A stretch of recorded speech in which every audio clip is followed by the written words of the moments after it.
Dalam sekali. Iya. Ya Allah.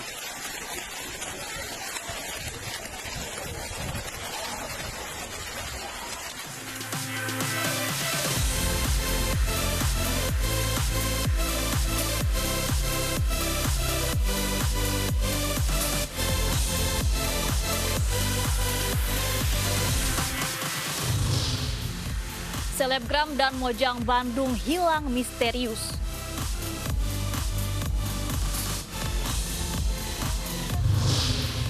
Sosok pilot wanita pemberi bantuan warga terdampak corona mencuri perhatian.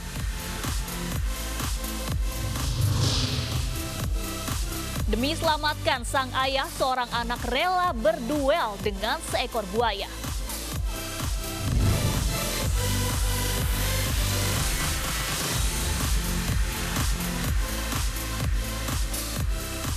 Halo, selamat siang pemirsa iNews yang kembali hadir memperbarui informasi Anda siang ini. Selain 3 berita utama tadi, kami juga menghadirkan informasi menarik lainnya, termasuk laporan langsung dari sejumlah pasar tradisional di Jakarta dan Cilengsi, Bogor. Bersama saya Danis Anissa, inilah iNews Siang selengkapnya.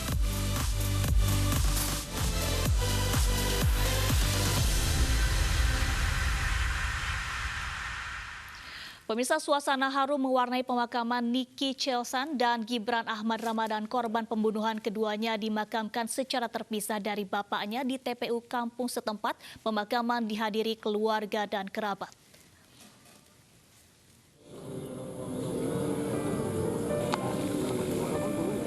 Duka menyelimuti pemakaman Niki Chelsan dan Gibran Ahmad Ramadan.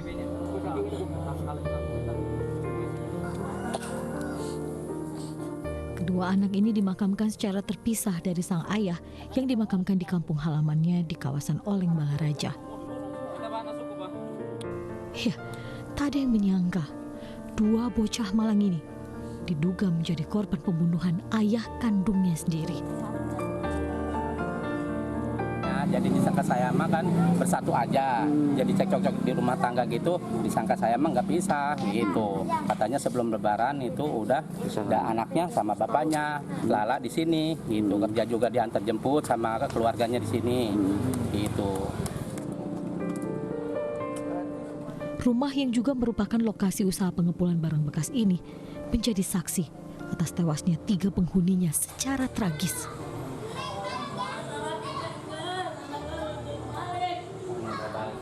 Kasat Reskrim Polresta Tangerang masih menyelidiki kasus ini dan menunggu hasil otopsi yang dilakukan tim forensik. 4 saksi sudah dimintai keterangan. Sedangkan Lala, istri sekaligus ibu korban, belum bisa dimintai keterangan. Saat ini dari pemeriksaan saksi-saksi, motifnya ada masalah keluarga, karena sebelum terjadinya ditemukannya mayat di dalam rumah ini, memang warga sekitar sempat mendengar keributan dari korban dan istrinya. Kemudian istrinya kembali ke rumah orang tuanya yang tidak jauh dari TKP, sehingga korban dan anak-anaknya kembali ke rumah ini. Sebelumnya Robi dan kedua anaknya ditemukan warga tewas mengenaskan di dalam rumahnya. Robi sang ayah ditemukan dalam kondisi tergantung. Sementara NC, anak pertamanya, ditemukan di dalam kamar dengan leher terikat tali, sedangkan GA ditemukan di dalam drum air dengan kondisi kepala terendam air dalam posisi terbalik. Dari Kabupaten Tangerang, Banten, Aimarani iNews melaporkan. Seorang gadis asal Bandung dan juga selebgram Syifa Afia dilaporkan hilang oleh sang ibu. Misteri keberadaan Mojang asal Bandung tersebut mencuri perhatian publik hingga viral di media sosial. Selebgram Syifa Afia, usia 18 tahun, dilaporkan oleh sang ibu menghilang sejak beberapa waktu lalu. Sebelum meninggalkan rumah, anak sematawayang dari seorang wanita bernama Rostiawati itu izin pamit keluar rumah dengan membawa sepeda motor. Pihak keluarga dan polisi terus mencari keberadaan Syifa di sekitar Jawa Barat maupun di daerah lainnya.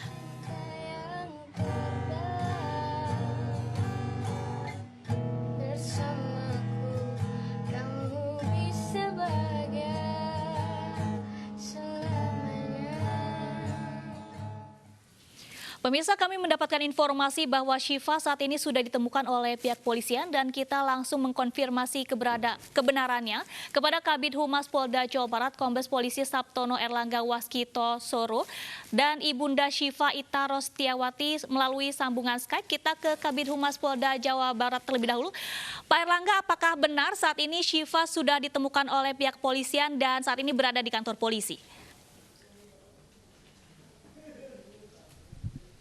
Ya benar, jadi saudari Syifa pada hari Kamis kemarin pukul 17.00 penyidik Direktorat Reserse Kriminal Umum Polda Jabar telah menemukan saudari Syifa Asifah di sebuah rumah kontrakan di Kabupaten Garut dan saat ini sedang dilakukan interview oleh penyidik yang nantinya juga akan bekerja sama dengan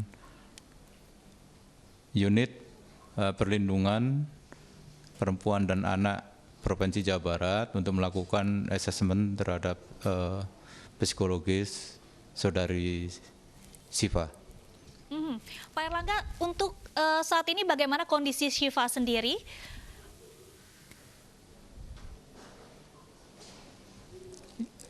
Ya, alhamdulillah kondisi kesehatan jasmani dalam keadaan sehat. Perlu juga mungkin kita sampaikan kronologis menghilangnya saudari Syifa. Jadi pada tanggal 3 Juni yang lalu, saudari Syifa ini meninggalkan kediamannya. Kemudian orang tua atau Ibu Ita melaporkan ke Polrestabes Bandung pada tanggal 5 Juni. Dari laporan itu penyidik di Treskrim Polda Jabar melakukan backup pencarian terhadap saudari Syifa.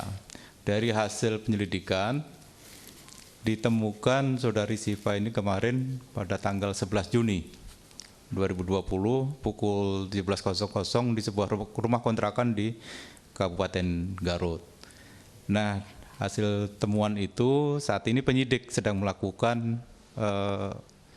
interview dan nanti bekerja sama dengan PPA Provinsi Jawa Barat untuk melakukan asesmen psikologis terhadap saudari Syifa. Baik, kita beralih ke Ibu Syifa, Ibu Ita maksud saya, Bu Ita. Ini keterangan sudah resmi disampaikan oleh Pak Polisi bahwa saat ini Syifa sudah ditemukan dan alhamdulillah dalam kondisi sehat. Bagaimana Ibu menanggapinya dan apakah memang sudah lega, Bu? Sudah lega kalau Syifa sudah ada di sini, sudah ada di Polda, berarti udah aman. Sudah ada komunikasi, Bu, dengan Syifa? Belum. Baik, kapan tepatnya Ibu mengetahui bahwa Syifa sudah ditemukan oleh pihak kepolisian? Waktu malam itu 6:30 malam saya telepon ke polisi. Sudah berkomunikasi atau mungkin Ibu diizinkan untuk menjenguk Syifa yang saat ini berada di kantor polisi? Belum diizinkan, saya disuruh tunggu kabar aja di rumah. Ada keinginan tidak, Bu, untuk bertemu atau menjumpai Syifa? Mungkin ada rasa kangen kepada Syifa? Ingin banget.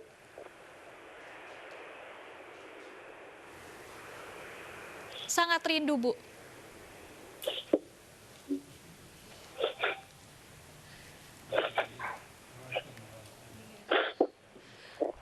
Iya. Rindu ya, Bu, ya. Tentunya kami juga turut merasa lega bahwa Syifa saat ini sudah ditemukan dan juga dalam kondisi baik. Bu Ita, selama Syifa menghilang, apa yang ada di benak atau Ibu sempat pikirkan selama menunggu Syifa berhari-hari, bahkan mungkin sudah hampir 1 minggu ya, Bu, ya, Syifa menghilang? Iya, takut aja Syifa kenapa-kenapa. Dia kan anak rumahan ya, tahu jalan juga enggak, takutnya ditipu terus diapa-apakan. Kan menunggu, saya terus mencari kesana kemari. Kalau dari Syifa sendiri, dari karakter Syifa, apakah memang biasa bepergian sendiri atau memang karakternya mandiri begitu, Bu? Atau memang tidak pernah pergi-pergi sendiri, Bu? Kalau ke bawah deket-deket sini sendiri, tapi kalau jauh diantar. Itu artinya selama menghilang 1 pekan kemarin, Bu Ita sangat khawatir ya, Bu ya? Ibu kalau boleh tahu apa sih, Bu, yang paling dikhawatirkan dari seorang ibu yang kemudian ini kan Syifa masih cukup belia ya, Bu, 18 tahun begitu. Apa yang paling dikhawatirkan selama Syifa menghilang? Saya takut dijahatin, kayak di berita-berita dibunuh, diambil motornya, terus anaknya diperkosa, takut diapain.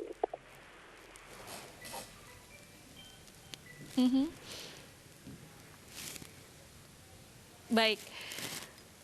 Baik, saya akan tanyakan kepada Pak Erlangga kalau begitu. Pak Erlangga, itu tadi kekhawatiran yang disampaikan oleh Bu Ita Rosita selaku ibunda dari Syifa. Nah, apakah dari keterangan yang digali dari Syifa, benarkah kekhawatiran yang tadi disampaikan oleh sang ibunda bahwa ada tindakan mengarah ke tindak pidana yang mungkin terjadi selama Syifa ini menghilang?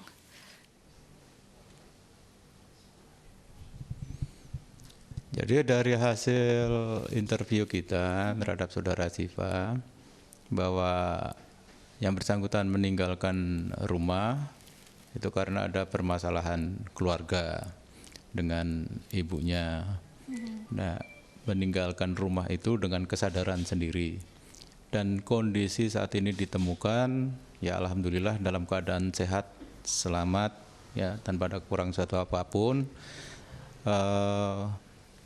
Kami tadi sempat juga ketemu dan kondisinya, ya mungkin Ibu nggak perlu khawatir selama di Polda Jabar bahwa yang bersangkutan saat ini masih dalam kondisi sehat.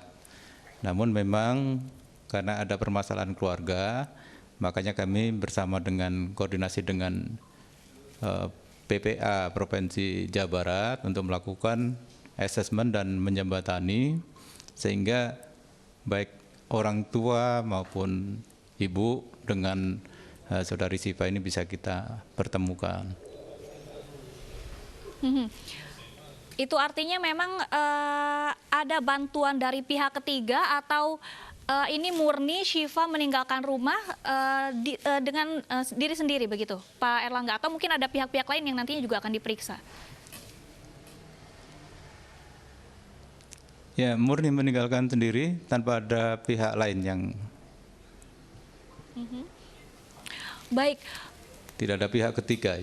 Tidak ada pihak ketiga. Saya kembali ke Ibu Ita Rosita. Ibu Rosita tadi sudah mendengar sendiri penjelasan dari Bapak Polisi. Ini juga didapatkan dari hasil keterangan yang digali dari Syifa. Bagaimana Ibu menanggapinya? Ini tampaknya memang ada permasalahan keluarga yang seharusnya diselesaikan, Bu Ita. Ya kalau ada permasalahan Syifa terkekang atau kata Bapak Polisi itu saya sering mukulin, itu boleh kita bicarakan Pak, mana yang benar. Saya nggak sering mukulin sama sekali gitu. Pernah pas hari puasa ke-7 hari itu saya pukulin Syifa ini karena dia tidur dengan itu yang anak nakal gitu di kamar. Terus tidur, malamnya begadang, pagi tidur, bangun sore. Sekali 2 kali saya udah bilangin, saya kesal waktu itu saya pukul ini Pak.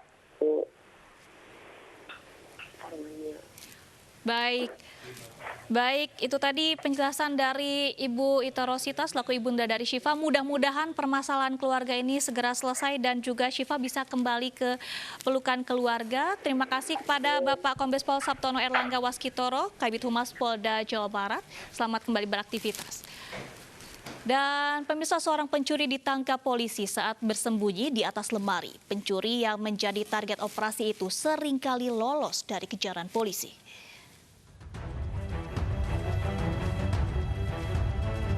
Polisi mencari pelaku pencurian di Jalan Trompet, Kota Makassar. Satu persatu ruangan di rumah ini digeledah. Polisi curiga ada yang bergerak di balik panci besar di atas lemari. Dan ternyata ada Zul di atas lemari. Ya, Zul sengaja bersembunyi di balik panci untuk mengelabui petugas. Polisi menangkap Zul Kamis malam setelah sebelumnya meringkus temannya yang mencuri handphone dan laptop. Kami telah mengamankan personel atas nama Zul yang diduga pelaku curat, yang dimana sudah 3 kali TKP yang dia melakukan. Zul kini ditahan di Mapolsek Manggala dengan ancaman hukuman maksimal 5 tahun penjara. Dan panci di atas lemari yang tak cukup untuk menjadi tempat bersembunyi, kini menjadi barang bukti. Dari Makassar, Sulawesi Selatan, Leo Muhammad Nur, iNews melaporkan. Pemirsa, ratusan warga korban banjir rob menyerbu pembagian sayur gratis di Kota Semarang, Jawa Tengah. Warga mengabaikan protokol jaga jarak meski telah diatur anggota polisi. Ratusan warga Kelurahan Mangunharjo, Kecamatan Tugu, berebut sayuran dan lauk pauk gratis yang dibagikan donatur. Meski telah diatur personil polisi, warga korban banjir tetap berdesakan di sekitar mobil bantuan dan tidak mematuhi protokol kesehatan penanganan corona. Warga mengaku merasa terbantu dengan bantuan sembako yang diberikan setelah kampung mereka diterjang banjir rob beberapa waktu lalu.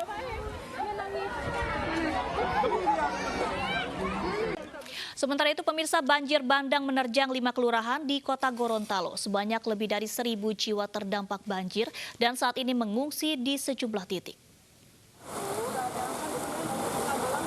Warga terdampak banjir di Kota Gorontalo saat ini mengungsi di sejumlah titik. Lokasi pengungsian diantaranya berada di kantor Dinas Kehutanan Provinsi Gorontalo, gedung sekolah, masjid, hingga aula kantor wali kota. Karena keterbatasan tempat, warga korban banjir menempati ruangan bersama-sama hingga tidak bisa mematuhi protokol jaga jarak penanganan corona. Hujan deras yang melanda Gorontalo sejak Kamis dini hari memicu banjir di sejumlah wilayah. Banjir menerjang jembatan yang menghubungkan antara Kecamatan Suwawa Tengah dan Suwawa Timur. Hingga kini dampak banjir terus meluas dan sebagian besar warga terdampak telah mengungsi di sejumlah titik.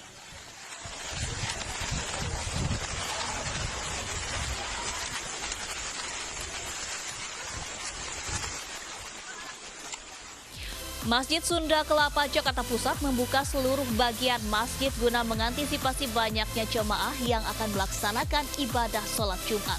Informasi selengkapnya akan kami hadirkan sesaat lagi, tetaplah di iNews Siang.